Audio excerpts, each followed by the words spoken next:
È un piacere rivederci per questo secondo appuntamento. Ringrazio quanti mi hanno scritto delle mail dopo il primo appuntamento, anche cercando di sollecitarmi per approfondire alcuni punti. Sapete che abbiamo dedicato a noi un quarto d'ora, forse 20 minuti. La realtà è che quando analizziamo dei dati è sempre molto interessante avere quanti più spunti possibili.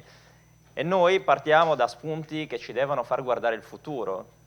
La scorsa volta ci siamo detti, ora facciamo partire anche le slide, che i dati ci aiutano ad orientarci nella realtà che viviamo, però ci devono anche aiutare a guardare un po' più avanti. E quindi sposo qua quanto ci è stato detto fino adesso dall'ingegner Pippo Bello e dal professor Morandi, partiamo da questi dati per orientarci verso il futuro. Oggi ci diamo una dimostrazione insieme che i nostri dati non possono essere statici, non ci basta, come delle volte ci raccontiamo, ho visto i dati all'inizio dell'anno, ho visto i dati alla fine della stagione, non basta.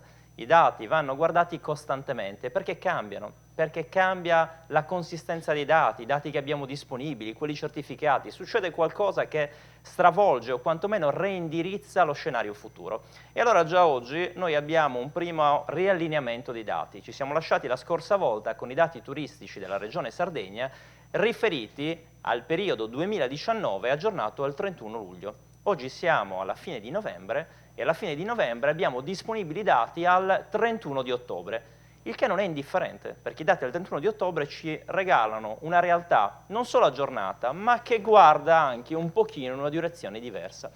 E allora partiamo sempre dai dati costanti. Vi ricordo che tutti i dati che analizziamo noi insieme sono dati che voi potete trovare liberamente online, li trovate sul SIRED, il sistema informativo promosso dalla Regione Sardegna e dall'assessorato del turismo. Sono dati liberi, ognuno di voi può avere a disposizione una dashboard all'interno della quale vede gli stessi dati che analizziamo noi e li può elaborare a seconda della necessità della propria impresa, della propria attività. Quindi non mancate mai di controllarli e considerate che i dati vengono aggiornati ogni mese. E poi i dati di Asseaeroporti, anche questi, i dati di Asseaeroporti vi ricordo che sono disponibili online per tutti, vengono aggiornati mensilmente e voi mensilmente avete una prospettiva rispetto a quello che è successo che vi orienta rispetto al vostro futuro. E oggi già possiamo parlare di stagione turistica del 2020.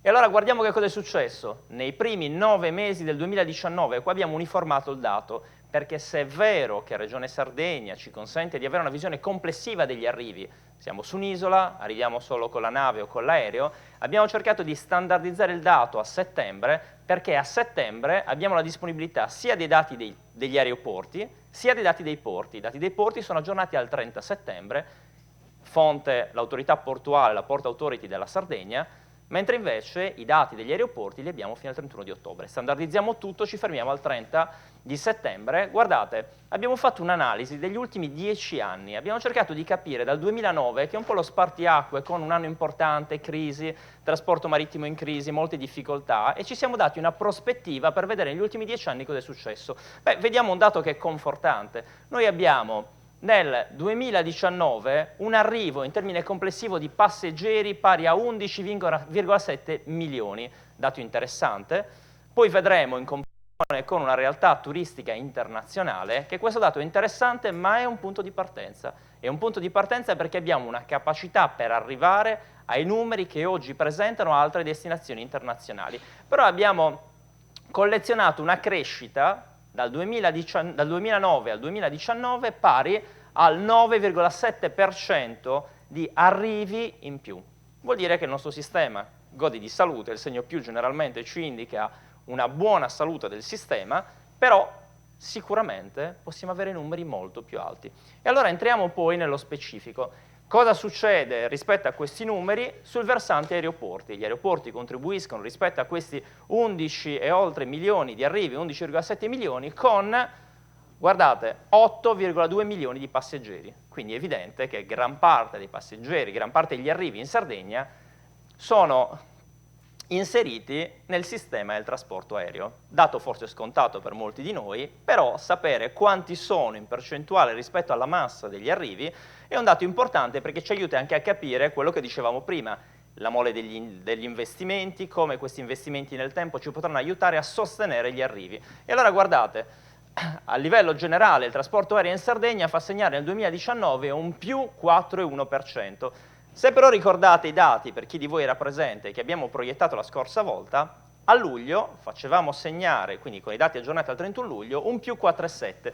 È evidente, man mano che ci spostiamo da quello che è il picco della stagione e andiamo verso la stagione di spalla, quindi ci orientiamo a settembre-ottobre, perdiamo un po' nei nostri numeri. Quindi il complesso ci porta a dire che non abbiamo più un 4,7% di crescita, ma sul sistema degli aeroporti abbiamo un 4,1%. Sempre un dato interessante, ma ancora una volta richiamo la vostra attenzione col vostro contributo, lo vedremo dopo, cioè cercando di costruire un prodotto sempre più competitivo e di sfruttare le potenzialità degli aeroporti o dei porti, noi possiamo arrivare ad avere dei numeri e un più decisamente più significativo.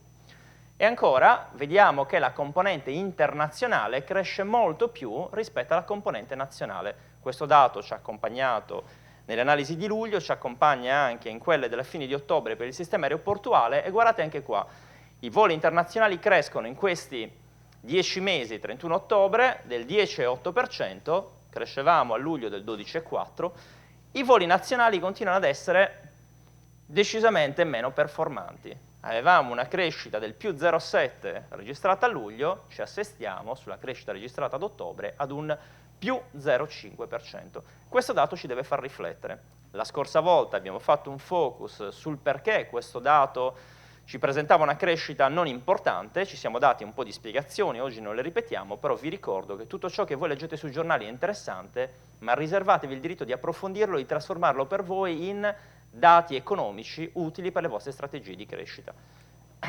Qua, questo grafico ci regala l'andamento dei passeggeri nazionali, internazionali e del totale dei passeggeri trasportati al sistema Sardegna, anche qua dal 2009 al 2019. Vedete che abbiamo una strategia di crescita costante, è già evidente in questo grafico quello che abbiamo detto prima, gli internazionali hanno accompagnato in modo importante la nostra crescita. Siamo sempre più forti sui mercati internazionali, siamo sempre più competitivi e la nostra crescita è orientata prevalentemente sui mercati europei, ma come abbiamo visto la strategia aeroportuale ci regala una prospettiva per il futuro verso altri mercati che vanno al di là dell'Europa. Attenti che questa è un'opportunità, ma voi dovete essere in grado di coglierla. L'opportunità va bene, ve la stanno regalando con 3 anni, 4 anni di anticipo rispetto a quello che sarà la fine dei lavori. Questi 4 anni non devono servire per curare il mercato attuale, devono servire per gestire il mercato attuale, ma orientarsi alla prospettiva futura.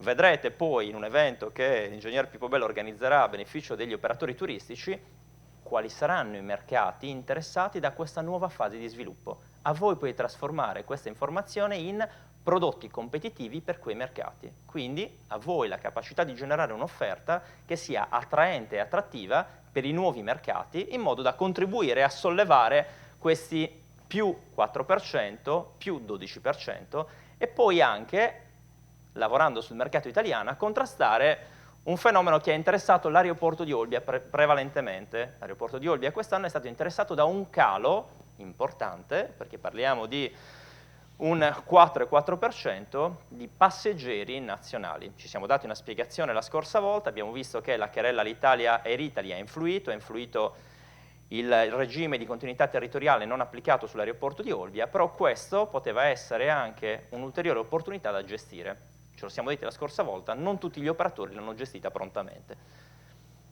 Quando andiamo a vedere i nostri dati è evidente che nel complesso i voli nazionali hanno avuto sul solo aeroporto di Olbia una perdita del 5,96%, quindi 4,4 il calo del nazionale a livello di sistema, l'aeroporto di Olbia fa segnare un calo importante del 5,96%.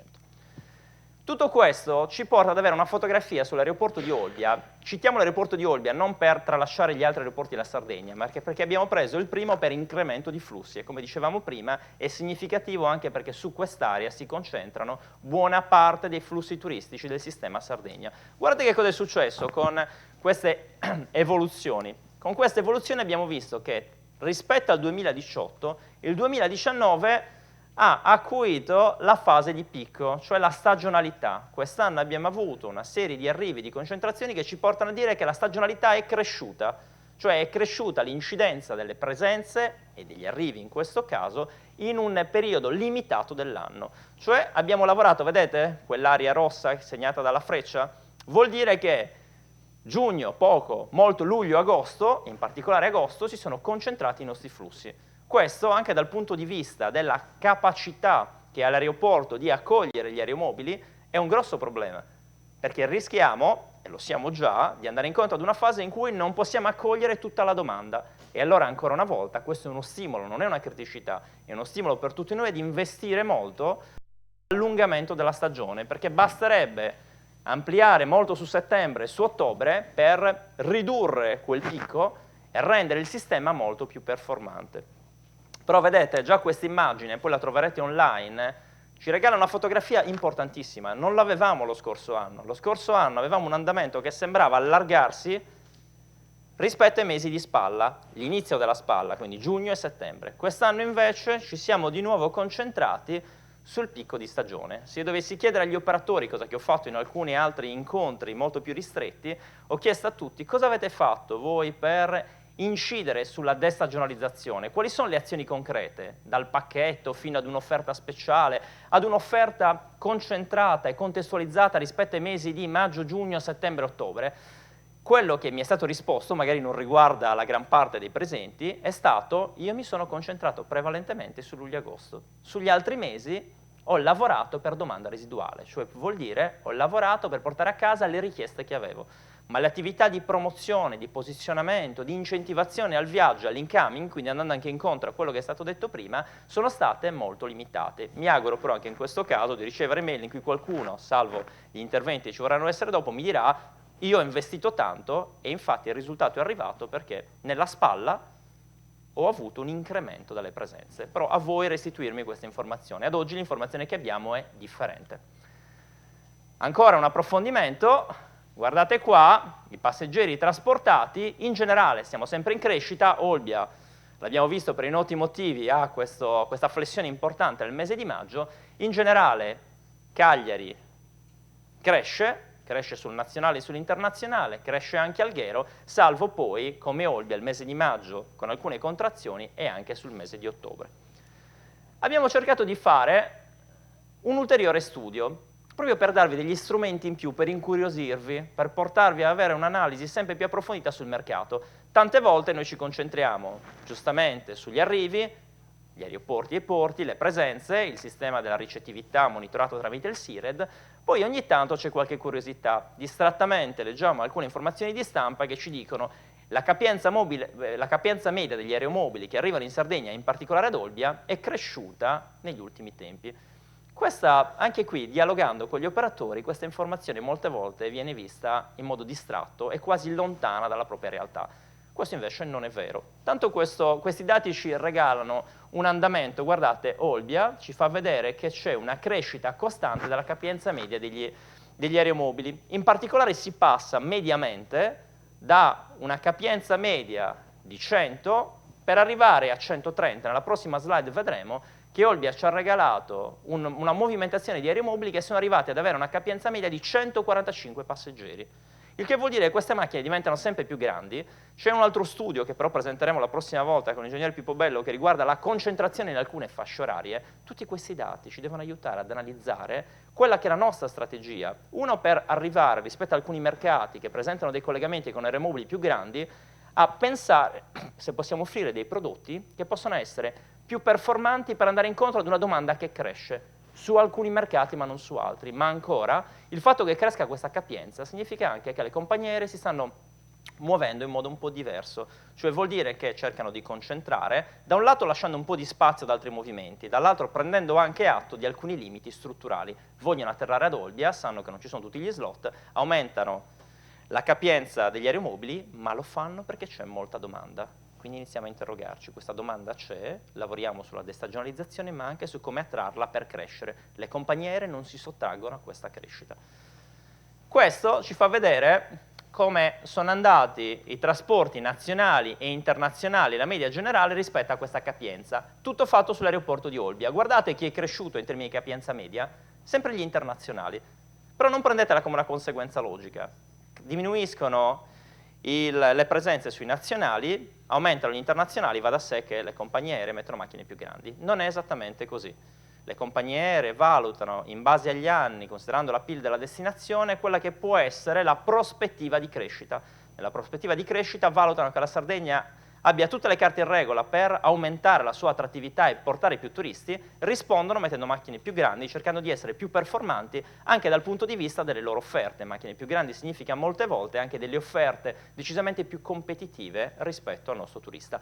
E allora guardate, questo grafico ci regala in quest'anno quel fenomeno di cui parlavamo prima. Le macchine crescono nella loro capienza e arrivano ad avere questa media di 145 passeggeri. Da 100 a 145 passeggeri parliamo di una grande capacità residuale che il territorio deve gestire e che può gestire in prospettiva. Quando avremo quel network molto molto più grande, queste macchine saranno ancora più grandi. Stiamo attenti perché l'obiettivo non è quello di farle volare tra luglio e agosto, ma di farle volare almeno tra giugno e settembre. A voi, di nuovo, la responsabilità, l'onore, ma anche la sfida per provare a riempire questi voli e convincere le compagnie a mantenere questo standard. Ci stanno dimostrando, questo è il dato più bello, che possono volare con aerei più grandi.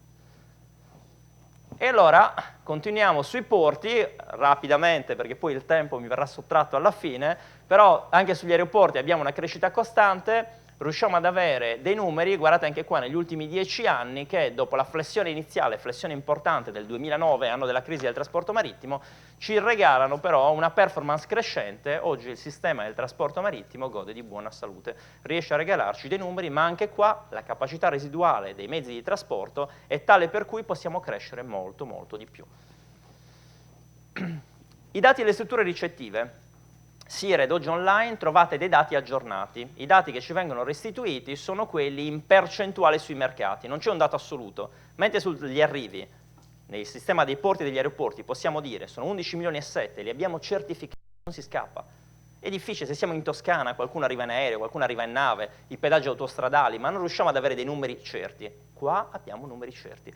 Sul sistema delle strutture ricettive non possiamo dire altrettanto, perché è vero che il SIRED ci regala tutti i numeri che ci vengono restituiti dal sistema ricettivo ufficiale dall'extraalberghiero, però ancora non abbiamo il livello del 100%. Tuttavia sono dati di tendenza e come tutte le tendenze, il mercato ci regala il più delle volte delle tendenze, ci servono per orientarci verso il futuro.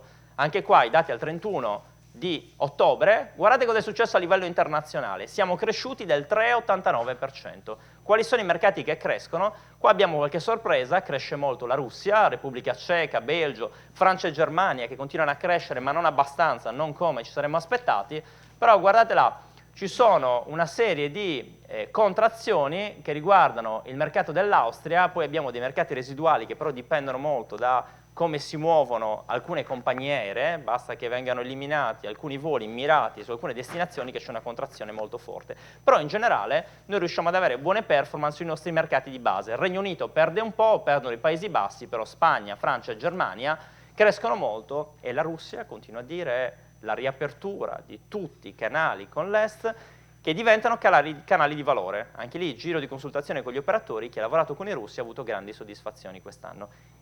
Anche lì la Russia, considerati i collegamenti, ci regala una realtà in crescita, dobbiamo essere bravi noi a competere con le altre destinazioni. Quante sono le altre destinazioni interessate alla Russia? Tutte.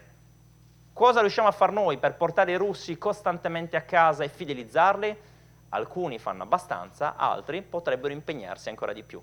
La Sardegna ci regala una serie di aree di attrazione, tante altre che hanno la capacità per attrarre anche il cluster russo in realtà non sono abbastanza performanti. Guardiamo cosa succede a livello nazionale, lasciate perdere la prima, Bolzano è collegato a dei voli mirati che non ci sono stati, interessanti ma non sono stati riproposti, però cresciamo su tutta la media. Cresciamo del 4,22%, però attenti, ricordate che questa crescita ci viene restituita dal SIRED sulle presenze, ma non considera quel numero assoluto, dove invece abbiamo una contrazione. Anche qua sapere interpretare i dati. La Sardegna rispetto al mercato nazionale è cresciuta, oppure ha avuto una contrazione. Se guardiamo i dati generali degli arrivi abbiamo avuto una contrazione. Dove siamo cresciuti? Siamo cresciuti sulle presenze, quindi non sugli arrivi, all'interno del ricettivo ufficiale dell'extraalberghiero che conferisce. Sfugge a tutta questa analisi il sistema del ricettivo non classificato, delle seconde case, su cui si disperdono molti numeri relativi a queste presenze. Quindi per il ricettivo ufficiale c'è stata una crescita, ma quanto saremmo potuti crescere con tutti i numeri relativi al sistema, quindi le seconde case piuttosto che ciò che non è neanche seconde case? molto molto di più. E se riusciamo a recuperare quel gap in termini di arrivi generali, abbiamo delle prospettive solide anche per i prossimi anni. Vedremo anche come ci si potrebbe lavorare su queste crescite. Ci siamo spinti un po' oltre, ricevendo anche alcune sollecitazioni. La scorsa volta vi ho dato alcuni input, ma sono stato molto veloce. Qualcuno ci dice, sì, ma guardiamo i modelli internazionali, vero? Il benchmark, cioè l'azione tecnica che ci consente di costruire strategie e azioni sulla base di quello che fanno i best del mercato, cioè alcune delle destinazioni più performanti rispetto a noi, è una buona tecnica. Guardare, salire sulle spalle dei giganti per guardare il futuro è da sempre una buona tecnica. Non sempre viene messa in pratica. Preferiamo concentrarci sul nostro piccolo ed evitiamo di guardare che cosa fanno gli altri più bravi di noi. Abbiamo provato non a guardare chi fa meglio di noi perché è più bravo, abbiamo provato a guardare chi fa meglio di noi perché ce lo dicono i dati, anche questo. Analizzate i dati in modo costruttivo. Non ho paura di chi fa meglio di me, lo guardo con interesse, ma cerco di destrutturare il dato per capire. Vediamo se fa esattamente quello che faccio io o se io posso essere più competitivo su alcune nicchie offrendo il mio prodotto per essere bravo come lui su alcuni segmenti del mercato.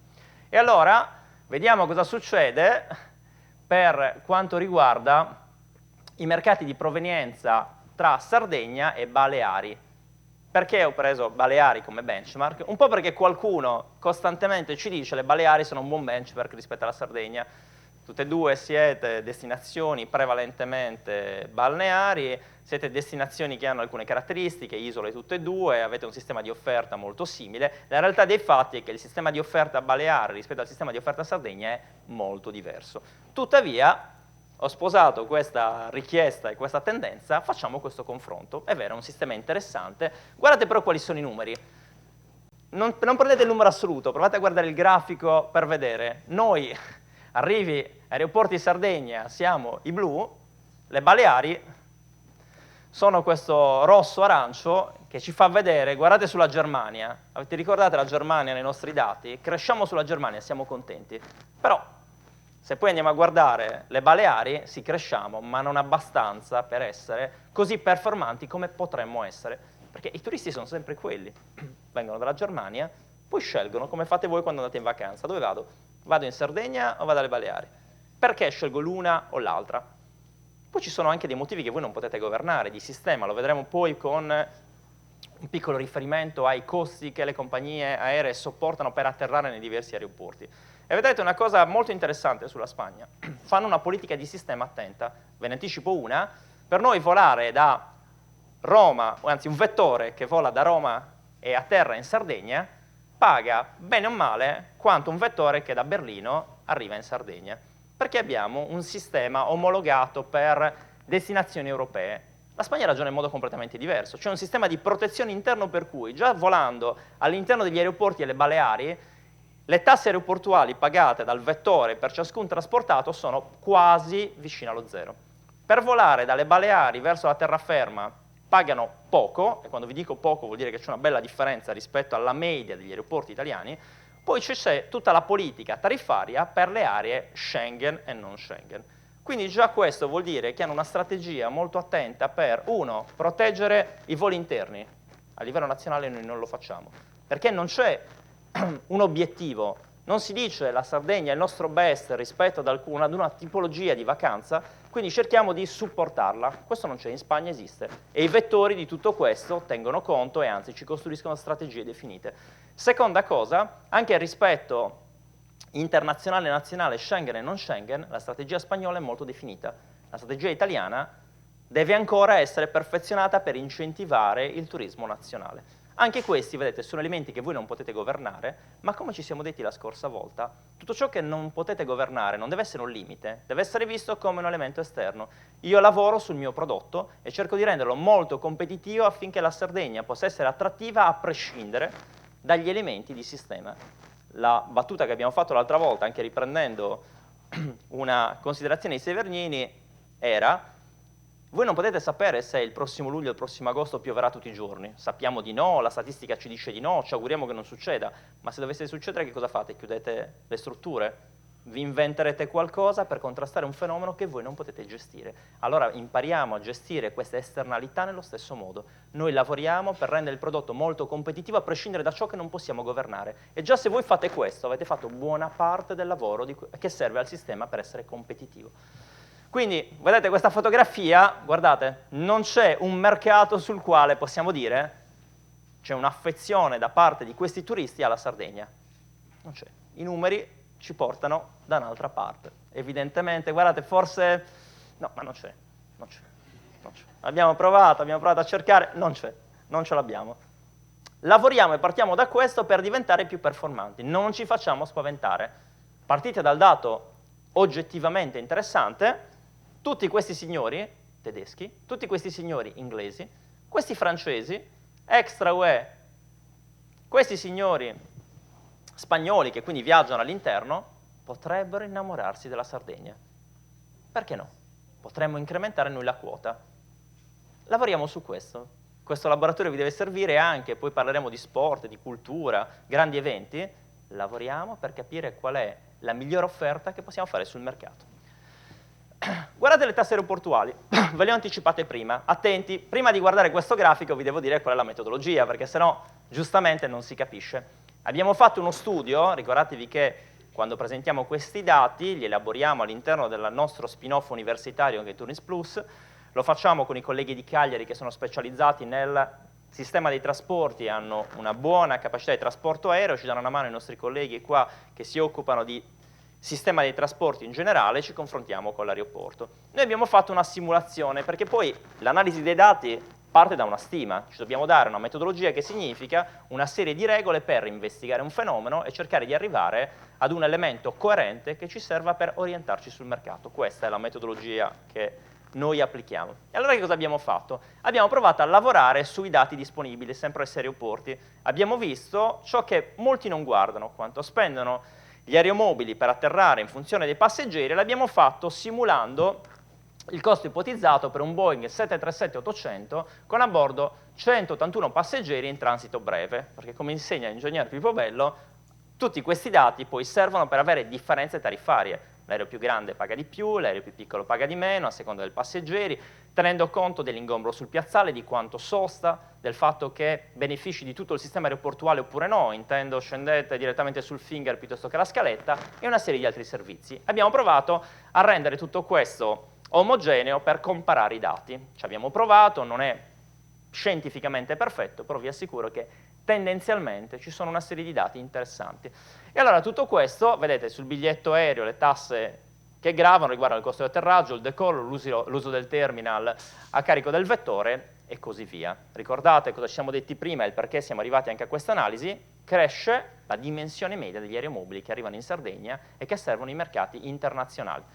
Arriviamo all'Italia e quindi riguarda anche la Sardegna, cosa succede? Noi abbiamo dei costi che riguardano il trasporto aereo abbastanza alti. Già ci sono delle differenze, se voi volate la sovrattassa comunale è prevista per Fiumicino, la sovrattassa comunale in generale, poi quella prevista per Fiumicino che è ancora più alta, avete sulla sovrattassa comunale una serie di elementi che riguardano il sistema, grandi crisi aziendali, recupero di investimenti da parte dello Stato, quindi tutta una serie di informazioni che portano a far lievitare quel costo che rivedremo e che abbiamo visto prima.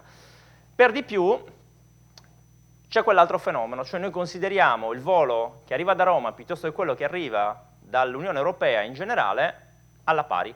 Non abbiamo una strategia di differenziazione. Cosa succede in Spagna? Guardate qua, tanto questi voli intrabaleari, ve lo confermo, i voli intrabaleari hanno un trattamento molto particolare. Tutto normale, previsto dalla normativa, si può fare, è una scelta, ma è una scelta che va nella direzione di stimolare anche il lavoro dei vettori. L'aeroporto di Olbia, a nord del Vero, lo fa perché ha tutta una serie di strategie da mettere in pratica, però noi ci rivolgiamo al complesso degli aeroporti, quindi dobbiamo considerare tutti gli elementi. E poi guardate, hanno questa differenziazione sulla Winter con uno sconto del 20%, poi esiste anche questa normativa per cui l'abbattimento delle tasse aeroportuali per gli aeroporti che hanno una certa dimensione viene attuato costantemente, insomma, una strategia definita che punta ad agevolare il vettore in modo da consentirgli di lavorare in modo più proficuo su alcune destinazioni. Spiega completamente quel numero di turisti? No, non lo spiega completamente, però contribuisce. Come sempre ci sono elementi che dobbiamo considerare. Allora, se torniamo indietro, dopo queste simulazioni, guardate che cosa succede. Guardate i numeri. C'è un altro elemento che è giusto inserire. Le tasse aeroportuali finanziano anche gli investimenti. Il motivo per cui voi vedete il costo che abbiamo sull'aeroporto di Olbia così alto è giustificato anche dal fatto che ci sono degli investimenti, come quelli di cui avete sentito parlare, che andranno a beneficio del sistema in prospettiva. Molti di questi aeroporti che vedete, che hanno delle tasse sui passeggeri molto più basse di Olbia, comunque mediamente più basse, sono aeroporti che non investono da tanti anni, che non hanno una prospettiva di crescita. Allora anche questo, nel vedere, strategia spagnola, esiste la strategia spagnola di attrazione sugli aeroporti, esiste, la dobbiamo considerare, ragioniamoci, anche quando chiediamo gli interventi da parte del legislatore, facciamolo in modo mirato, cerchiamo di capire quanto pesano questi interventi e i risultati. 2, gli investimenti, teniamo sempre conto degli investimenti che fanno gli aeroporti. Lamentiamoci se un aeroporto non fa investimenti, soprattutto se incassa tanto, siamo contenti dell'incasso relativo ad investimenti che saranno perché va a nostro beneficio, ci mette nella condizione di essere più performanti per il futuro. Con queste analisi e in questa situazione guardate quanto costa aeroporto alle Baleari nella summer e nella winter, 13,01, 11,09. Guardate Girona, abbiamo preso Girona per una questione di numeri. Non potevamo prendere Barcellona e il Prat perché sarebbe stato sproporzionato rispetto ad altri nostri aeroporti. E allora guardate, mediamente più basso, valgono tutte le premesse fatte. Poi iniziamo con Bergamo, guardate Linate sale, Malpensa. Abbiamo voluto prendere Fiumicino per farvi vedere qual era l'incidenza di quelle tasse extra. Fiumicino è un insieme di tasse importanti che esulano anche dal trasporto aereo. Guardate quanto incide. E soprattutto in alcuni periodi dell'anno Fiumicino fa dei numeri che sono assimilabili al sistema degli aeroporti spagnoli che abbiamo visto. Guardate Olbia, 21,31, la Puglia e Cagliari. Tutti questi elementi sono utili? Sì, sono utili. Ci servono perché dobbiamo continuare a lavorare nell'ottica di un sistema. Dobbiamo essere consapevoli del perché alcuni sistemi sono più performanti e ci dobbiamo chiedere come fare a diventare performanti anche noi. Però continuo a stimolarvi, la migliore performance è quella che viaggia sulla competitività del prodotto, quindi tutti voi. Chiudiamo, ho sforato anche oggi, però chiudiamo ricordandoci la premessa e la promessa. La premessa era, vi diamo gli strumenti per essere autonomi in analisi dei dati, poi quando volete ci confrontiamo. La promessa è, non vi dimenticate questi 4 elementi. Uno, i dati. Volutamente, la scorsa volta abbiamo fatto vedere dei dati dicendovi state attenti, non vi fermate a questo dato. Vi abbiamo dato lo strumento per guardarlo costantemente e aggiornatevi. Oggi vi ho fatto vedere che in 2 mesi i dati si sono aggiornati anche in modo importante. 2, abbiamo cercato di costruire la prospettiva reale. L'aggiornamento dei dati ci porta alla prospettiva reale e quindi allo scenario esatto nel quale voi vi muovete per definire strategie e azioni. Non ultimo, cercate di prendere tutto ciò che vi circonda come stimolo. Non vi fermate a questo scenario evolutivo pensando che sia un limite. Sui giornali continuo a dire voi avete un grande assist per l'input dell'informazione, continuano a darvi informazioni precise su alcune cose che si muovono, però sono informazioni precise nel senso che vi dicono che qualcosa si sta muovendo. Imparate su ciò che si sta muovendo a fare voi le vostre considerazioni con tutti gli strumenti che piano piano stiamo condividendo e vi stiamo restituendo. Grazie, buon lavoro.